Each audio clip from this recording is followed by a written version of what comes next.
iléeṣẹ́ ọlọ́pàá ní ìpínlẹ̀ Ògùn ó ti fi ojú ẹni ọdún 23 kan tó ń fi POS tó fi ń ṣiṣẹ́ ṣe tó sì ń lu àwọn ènìyàn ní jìbìtì. Ẹni ọdún 23 tí wọ́n pe orúkọ rẹ̀ ní Ayọ̀ọ́lá Ṣeun ní àjọ ọlọ́pàá ni wọ́n ti gbé lọ sí iwájú ilé ẹjọ́ májísírèètì tó kalẹ̀ sí ìpínlẹ̀ Ògùn lórí ẹ̀sùn wípé ó lu iléeṣẹ́ kan ní jìbìtì 891,000 naira.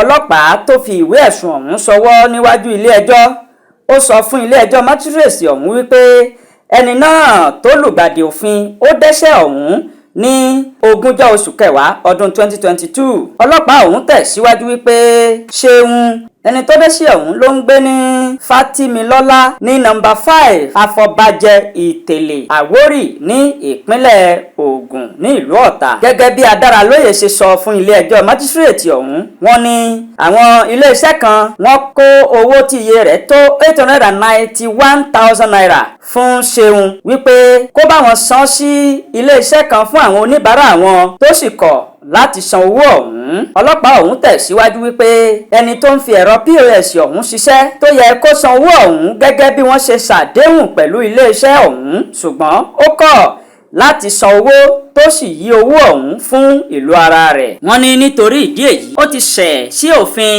lábẹ́ òfin 390 section 9 títí ìwé òfin 419 ní ìpínlẹ̀ Ògùn tọdún 2006 nígbà tí wọ́n fún ẹni tí ń fi ẹ̀rọ POS ọ̀hún ṣiṣẹ́ wípé kó sọ̀rọ̀ sí ọ̀rọ̀ yìí. Ó ní òun ò jẹ̀bi lábẹ́ bó ṣe lè wù kó mọ ní adájọ́ májísírèètì Mrs. A.O.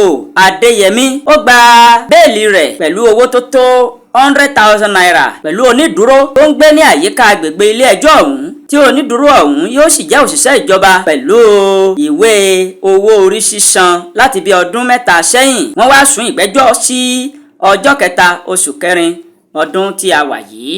Ẹ̀yin èèyàn ẹ fura o, torí pé ìfura lòògùn àgbà. Ẹni tó ń fi POS ṣiṣẹ́ wọ́n ló lu àwọn ènìyàn ní jìbìtì 891,000 naira ní ìpínlẹ̀ Ògùn.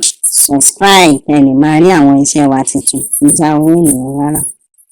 Àṣà Àdáyébá Worldwide lórí YouTube. A máa ń ṣe àfihàn àṣà àti ìṣẹ̀lẹ̀ Yorùbá lóríṣiríṣi. Àwọn ìròyìn yàjóyàjó, ọ̀rọ̀ nípa àwọn olóṣèlú ilẹ̀ wa, ìdánilẹ́kọ̀ọ́ nípa wíwá ojútùú sí ìṣòro lọ́nà títí ìbílẹ̀. Ẹ̀bùn sì máa ń wà fún àwọn ènìyàn lóòrèkóòrè. Subscribe ẹni máa rí àwọn iṣẹ́ wa tuntun níjà owó ènìyàn rárá.